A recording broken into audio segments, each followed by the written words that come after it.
On this episode of ResiWeek, CEDIA offers free training. Should integrators be essential services? And studio movies are now released at home.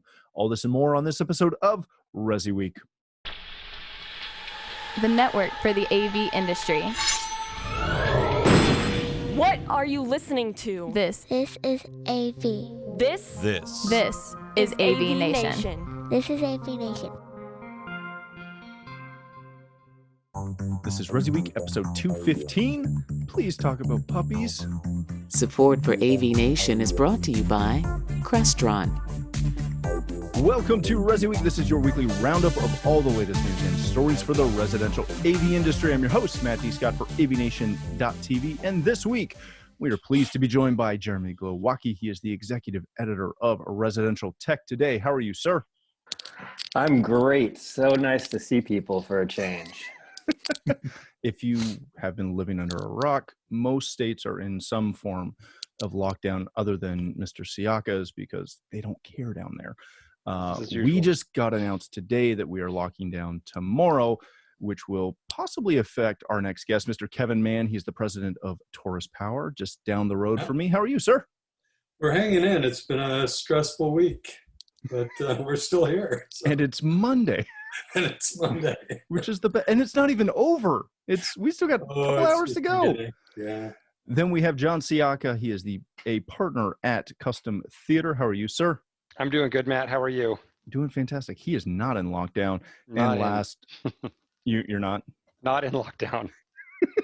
And last, but certainly not least, we have my good friend Dennis Berger. He's the senior editor at Home Theater Review, and he unfortunately traded his webcam for new wheels for the vet. So he is not on camera, but how are you, sir? I am doing well, and you're welcome.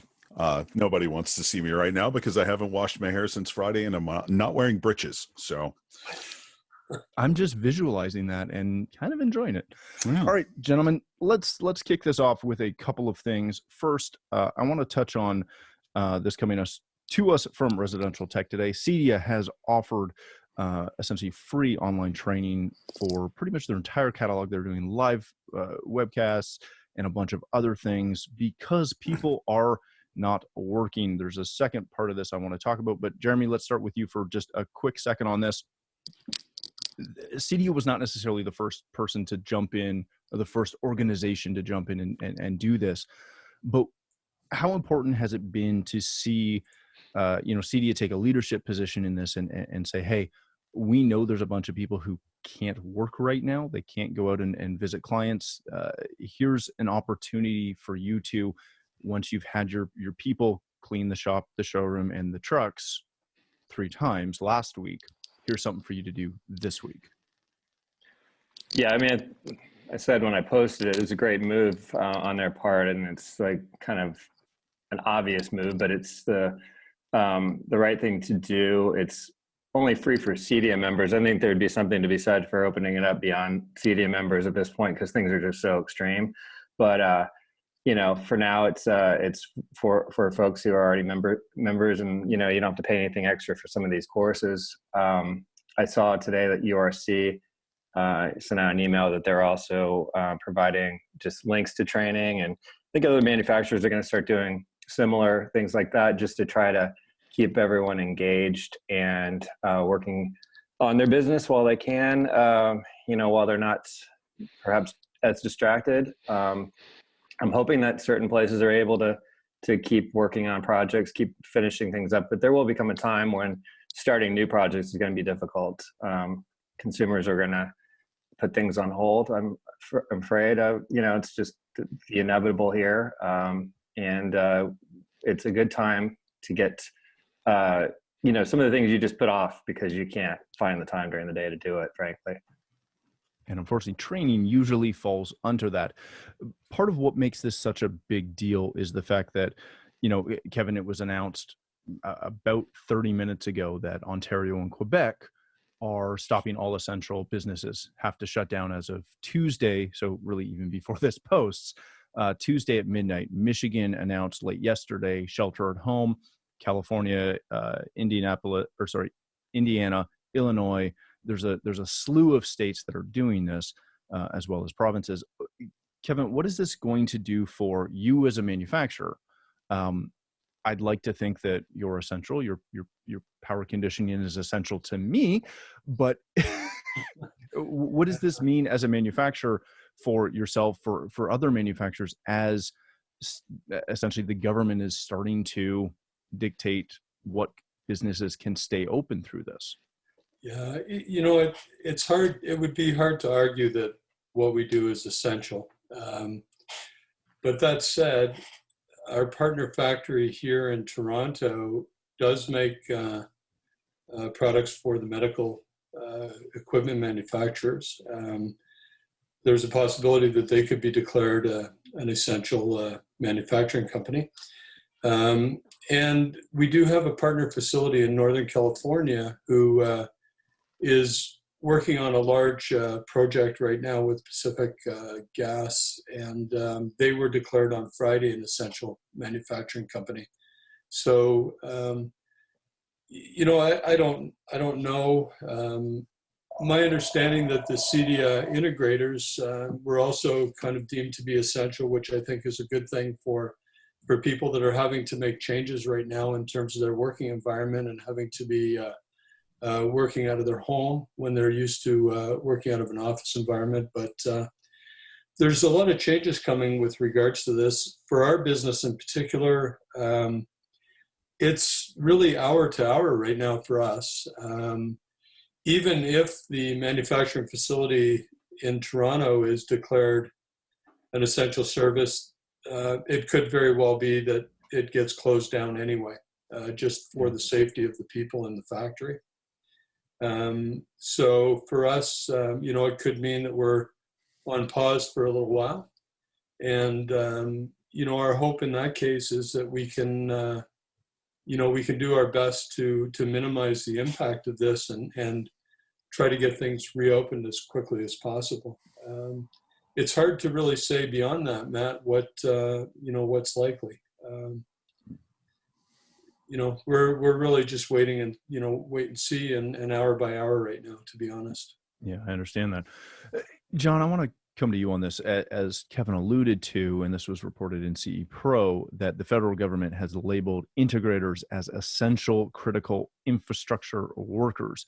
Department of Homeland issued those guidelines saying that essentially you can continue to install in home offices during this coronavirus situation. Now, obviously, essential means something different depending who you talk to.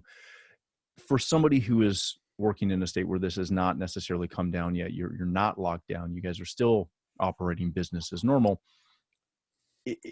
Once this changes, or if this changes for you in your state, is this something where you'll take that as a badge and say, hey, we're essential, we're allowed to be out and doing stuff? Will you start to, look at that differently and continue to work, even though you've got that, work stoppage / on the flip side, you have the essential services stipulation? It's a difficult question because we're not there yet. I guess that we'd have to look at it, on a case-by-case business, talk to our installers and see how they feel. I mean, obviously, if they're uncomfortable doing something, we're not going to ask them to do something that they're uncomfortable. And if the homeowner is uncomfortable with us coming over, kind of seeing that a little bit as well. Even as I mentioned off air, we have very, very few cases where I live so far, but I had a guy the other morning, we had an appointment. I called him that morning to confirm that he still wanted me to come over. He said, yes, come over. I drove all the way out to his house. He met me on his front porch and said, I don't want you to come in. And I'm thinking, okay, man, this is something you could have told me 40 minutes ago when we were on the phone. But we are getting actually several calls on people that have come down here. They're going to be homeschooling their kids for the next however long amount of time. And they've asked us to come in, make sure the network is all up and working, improve the network. We're getting, quite a few calls like that. So it's difficult, as a business owner, one of my top tier concerns is my guys. And, if we close down, not all of them can weather, weeks without getting a paycheck or whatever that would be. When we had the economic problems years ago, we were really transparent. We opened up our checkbook and showed our team, this is how much money that the company has. This is how long we think it will last. And this is what we're going to do to keep the doors open as long as possible. But we made a commitment to them that we were going to pay them 20 hours a week, whether that was sitting in a chair and, training, brushing up on stuff, cleaning the vans, whatever, or it was out working. We were going to guarantee them at least 20 hours a week, even if it was just eating those 20 hours. If we come to the point where, we're like New York or California, and, I'm sure that we'll have to revisit, what we want to do, but it will start with, what do my employees feel comfortable doing? And when they tell us they're no longer comfortable working, then that will probably make the decision for us. Gotcha. Very good. Dennis, I'm not totally heartless, Matt. I didn't think you were yet. Okay. As you were talking continually, all I kept hearing was the Heartless song in my head. Yeah. That was just rolling through. Now, the new Morgan Wallen version, so it is a little updated, but Dennis, you're someone who spends a lot of time kind of working out of your home office. Yes. As you see this, again, being someone who's used to working from home, yeah, and kind of you have a gig where you can work from home. Mm-hmm. As you're seeing kind of the news roll out, you're seeing some of the stuff in some of the integration forums and stuff on Facebook and things like that, where, as I kind of had mentioned to John, there's integrators wearing this essential badge as, yeah, we can still work. We can get out there and do stuff. Does that give you pause? Does that concern you? Or is it something where you just kind of got to do what you got to do? If you can make money in this situation, take advantage and make money. It gives me serious pause. A lot of people don't know about me, but I was almost a biologist. It's always been one of my passions, and it's still a major hobby of mine. And so I'm super into epidemiology, virology, and things like that. I've been looking at a couple of models as John was talking. I specifically looked at projection models for South Carolina. And no, it's because that's where John is. And looking at sort of what is coming and can you see it coming? And the reality of it is South Carolina is not now in nearly as bad a shape as anybody else. But like right now, if South Carolina does not change course by March 25th to March 30th, it's an estimate, this model's a little rough, then their hospitals are looking to be overwhelmed by either April 8th or April 24th, depending on what they do. And so a lot of people don't think about the fact that the actions we take today are affecting what happens 2 weeks from now. We're kind of living 2 weeks in the past with this crisis, and that's what a lot of people don't realize about it. So if you look at South Carolina in particular, it scoots along at nothing. Oh crap, we're overwhelmed. And that's what I think a lot of people don't realize. And that's the danger of this, is when you've got a virus like this that is spreading exponentially, then whatever you do right now is if you do what you need to do, it's going to look like you're overreacting, right? And then in the rearview mirror, it's going to look like an underreaction, because we have no idea how bad this thing is going to be until it's on top of us. Like I said, just looking at these projections, if South Carolina takes no action, then on April 24th, they're going to have 111,000 hospitalizations by April 24th. If they just start taking the whole social distancing thing seriously, then by May 14th, they'll have 44,000.